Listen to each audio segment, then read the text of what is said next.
On today's episode of Empowering Women in Real Estate, the podcast, we're going to be talking about your first quarter review.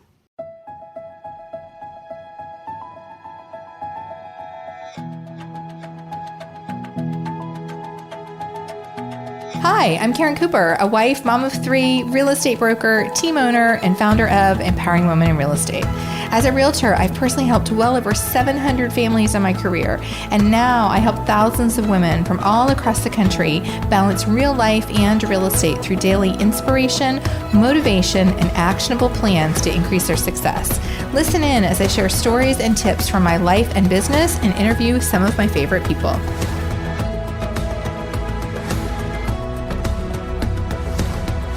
Hi there, I'm glad you're here for today's episode.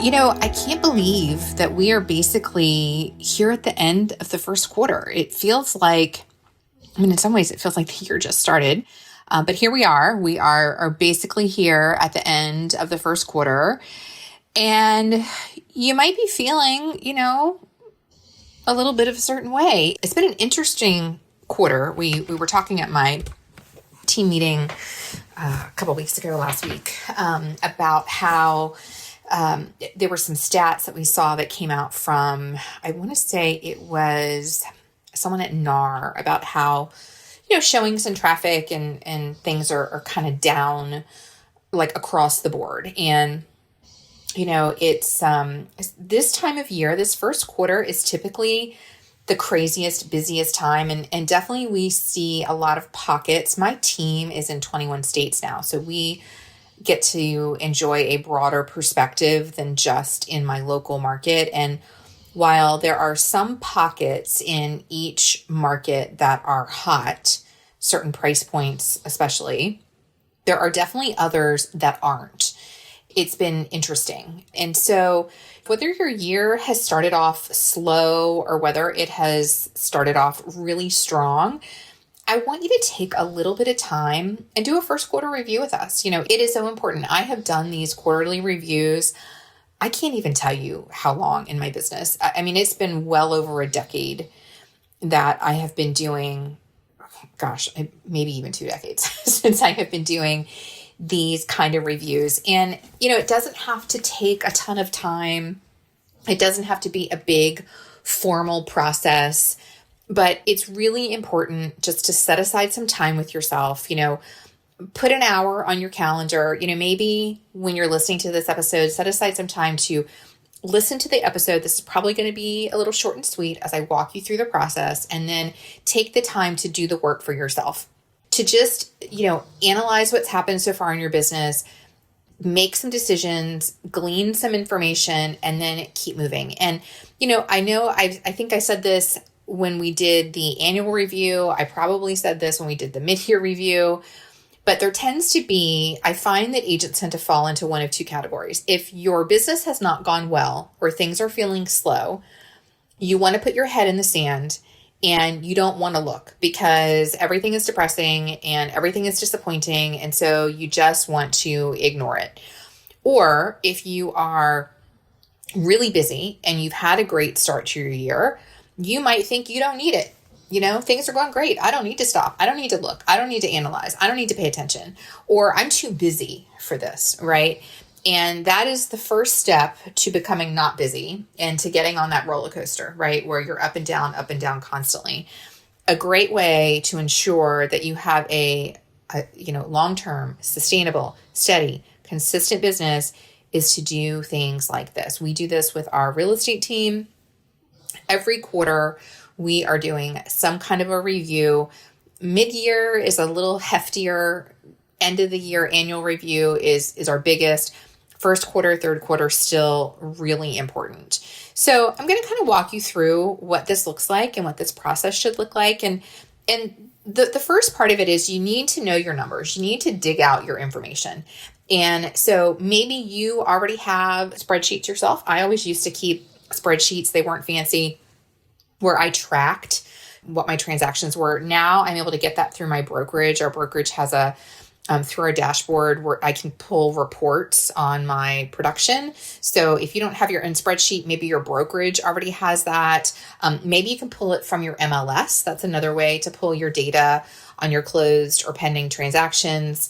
Just make sure if you are relying on your MLS data that you are adding in any off-market sales or any new construction. We deal with that a lot in our market where that stuff may not actually be in the MLS. So make sure if you do rely on the MLS reports that you're adding in anything that is not in there. Worst case, if you can't find it, then just ask your broker. They should be able to pull a report for you. And so you want a list of your closed transactions from first quarter. And then you want a list of what you have pending and under contract that's going to close, right? Ideally, maybe hopefully during second quarter or at some point, during 2026. And so get your list of those things. Once you have that list, then I want you, and this is the most important part, I want you to identify what are the sources of that business, the sources for your closed business and the sources for your pending and your under contract business. It's so important to identify where your business is coming from and not just like, my neighbor referred them or this agent in my office or what, like how specifically. So how did that agent in the office, what is your connection with them? And have you guys had conversations before? Why did they refer it to you? Or your neighbor, how did they know? Like, are you keeping in touch with them? Are they part of a nurture program that you have? Like, you want to dig down on every transaction. You want to dig into that source so that you can get really specific about, okay, where did it come from and why? Why did it come from there? What are the actions that I did?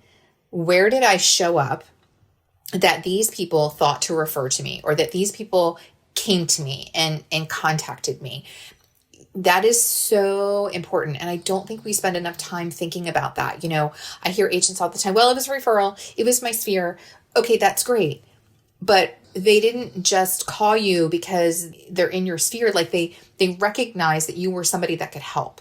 And how is that? Why is that? It's because they follow you on social media. Is it because you delivered Popeyes to them? Is it because you had a listing in their neighborhood? Is it because they're on your email list? Like the deeper you can get, the more specific you can get to the source and why that business came to you, the better, because that is what sets you up so that you can do more of it. That's really a lot of the whole point of doing these reviews is figuring out where your business is coming from so you can get more. So you can replicate that, right? Why make things harder on yourself? If something is working, how do you do more of it? How do you go deeper? How do you expand it? And so that is a huge part of it. So get those list of transactions, both closed and pending, and then dig deep into the sources and figure out where did they come from. And then the other thing that we want to do and then I guess I should say, once you know where they came from, like you will start to see patterns. And anytime you have something where you've had a couple of transactions, or maybe you've got one closed and one pending that are coming from the same source or from a same activity, that's something that you want to note. That's something that you want to pay attention to and figure out, okay, how can I do more of that? How can I expand on that? How can I dig deeper into that so that I can get more opportunities? Because especially like if you've got already, one or two closings or one or two pendings that are from a certain source, you've got a little momentum started. So you want to expand on that and you want to get that snowball running downhill, right? You want to go as far as you can with that. And then the other thing, and this is something that we especially want to look at in first quarter, is how many active opportunities are in your pipeline. So these are not transactions that are pending. These are not things that are under contract, but these are active opportunities.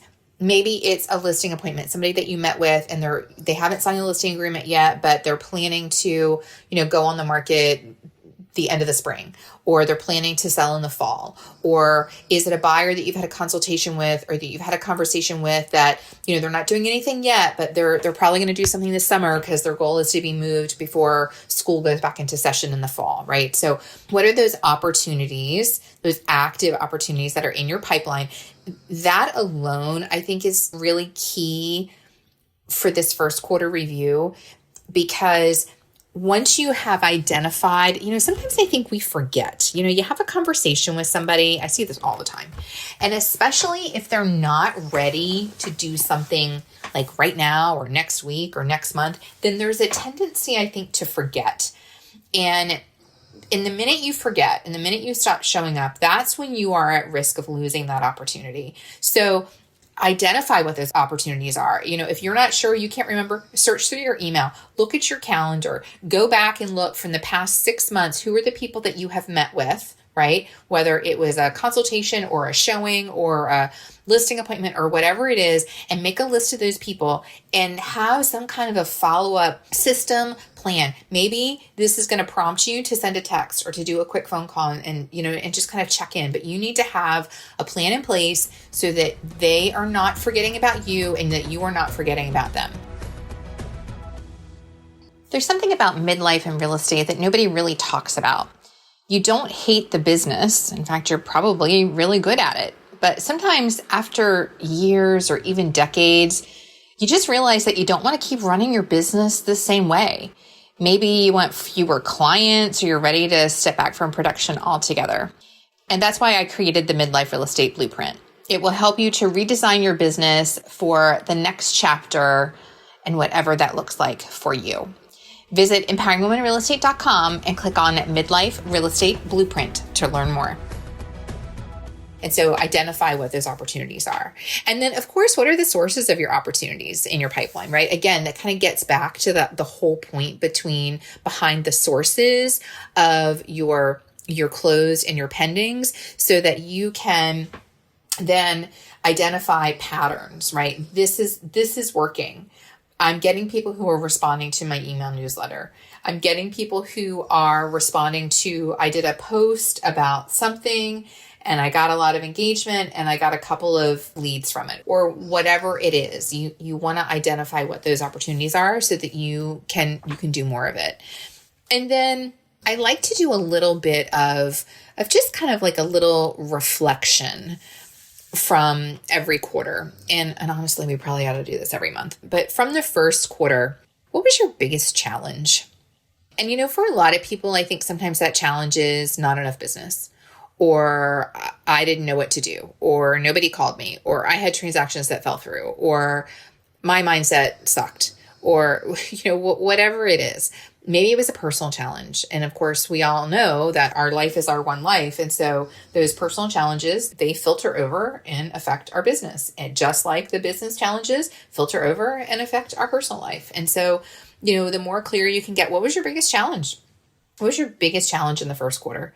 And I think once you can identify what that challenge is, then you can figure out, okay, is this something that's continuing on? Like, is this a challenge that is going to continue to impact me? Or was this a one and done? Or do I need to put something into place so that I don't experience a challenge like this again? And so the more that you can kind of think about and analyze, it's only just going to improve things for you moving forward. And then same thing with your biggest success. Like, what was a big win? And I hope you have more than one. What's your biggest successes from the first quarter? Was there a great personal success? Was there a great business success? Did you really focus on your prospecting activities and now you're starting to see the fruit of it and that's working? Like, what were the successes in your business? Because the more you can pay attention to that, those successes, that can be social media content. I mean, honestly, so can your challenges, but your successes could be great content, especially maybe you had a success for a particular client. Maybe they had a listing that was hard to sell. Maybe you were their second time putting it on the market. You were their second agent and you got the job done. That's an amazing success. And that's a story that you want to tell. You tell it either in your social media, maybe you tell it in your email newsletter. You don't have to get specific. You don't have to give the clients names. You don't have to give an address. You don't even have to give a city. But you can tell that story because there might be somebody else out there in your audience, or somebody who follows you, or somebody who's on your email list that would find value there and find benefit there and maybe recognize their personal situation in that. And then that could prompt them to reach out to you. So what were your successes? How can you use that success, right? Can that be some content for you? What can you learn Same with your challenges. But what can you learn from that success so that you can do it again, so that you can repeat it again? So I really like to pay attention to that. And then I want you to think about and look at your current production and your pipeline, right? So what's closed, what's pending, and then what are the opportunities you've got in your pipeline? Are you on track to reach your goal for 2026? Are you on track? Now, there is a lot of year left to go, but if you are way off track, if you are nowhere near, it's not that hard to do. Take let's say your goal is 24 transactions. That's easy math, so we can do that, right? 24 transactions, so that's an average of 2 transactions a month. Well, if you only closed 1 transaction in first quarter and you have nothing in your pipeline, then you are not on track and you need to figure out how to get on track. Maybe you had 2 closings in first quarter and you've got 1 in your pipeline, so you're pretty close, right? You're pretty close to on track. So, identifying that I think is important. And it's not identifying it from the perspective of, what are my numbers, right? Like, am I on track? But really more from the perspective of, okay, if I am not on track, what do I need to get back on track? What have I not done? Am I not prospecting? Get really honest with yourself. Am I not doing the activities? I see it all the time. And the activities aren't 2 hours of prospecting every single day. And I've done so many episodes. If you can't find them, and there've been some episodes recently, I generally try to kick off the year with an episode around this. Episodes on daily business builders, episodes on prospecting. If you can't find them, message me. I'm at karen.w.cooper on Instagram. In fact, on my Instagram, and it's I did an episode last year on systems. I did a whole series on systems. And the first episode was on prospecting. It's actually been one of the most downloaded episodes of the show. And I did a whole series of stories. I followed myself one day when I was doing my prospecting, and I recorded it, and it's saved as a highlight on my profile on Instagram. So if you're stuck, go and check that out. Generally, what I find is that the reason people are not consistent with their prospecting is because they're making it too hard. They're trying to do things that are not authentic to them, and they don't understand what prospecting is. And so they don't do it. Once you can kind of get clear on that, get clear on what it means for you, have a reasonable, realistic prospecting habit, then it changes all of that. And so if you are not on track, what do you need to get back on track? And if you're not on track, it's probably a prospecting issue. That's generally what it is. And then what activities right now are generating the most opportunities in your business? So not just closed, but closed, pending, and then just those pipeline opportunities. And so, I've kind of alluded to this and talked about this, like, what activities are you doing that are generating the most opportunities? So when you look at those sources and the activities that are generating those sources, what are the things? What are the things that are giving you the most results, the most opportunities? And how can you dig deeper on those? How can you do more of those? That is really key. And that's why we do this kind of stuff, so that you can see what's working, figure out how to do more of it. And then when you do, and when you can do that successfully, then you're going to continue to have success, and that success is going to grow on itself. And then I'd like to just kind of wrap up the first quarter review with a little bit of a look ahead, right? Second quarter is just about here. And so what's your focus? What's your focus? What's your focus going to be in second quarter? And, I think one thing that, and I am so guilty of this, we try to focus on too many things. And when you're focusing on too many things, you're actually not focusing on anything, because you're like, you're split into too many pieces. So what is your number one priority? What is your number one focus? We got a lot of things that we have to do. We all do. But is there one area? Is there one thing? Is there one category? Maybe it's a personal thing that needs your attention. Maybe it is something in your business. Maybe it's a particular prospecting habit. What is the one thing that's going to be your priority for second quarter? And how are you going to prioritize that on that? Is it going to be time that you're going to block on your calendar to make sure that you do it? That's one way. And so getting really clear on that. So there you go. That is your first quarter review. So I hope that you, if you don't have time to do it right now, put it on your calendar, block an hour for yourself, go back through this episode. You can pause it as you go and do the work as you go and answer these questions and complete your first quarter review. And I would love to hear what your experience has been.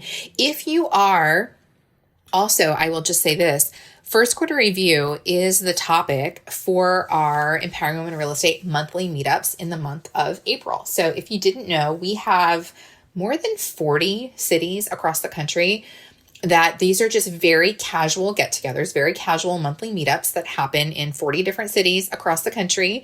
And we have local leaders for each one of them. And most of them meet as a lunch. For some, it's a breakfast or coffee. I think we even have one location that does a happy hour. It's just a casual conversation. You don't have to pay to attend. The only cost that you have is, if it's like lunch at a restaurant or something like that, then you'll pay for what you order.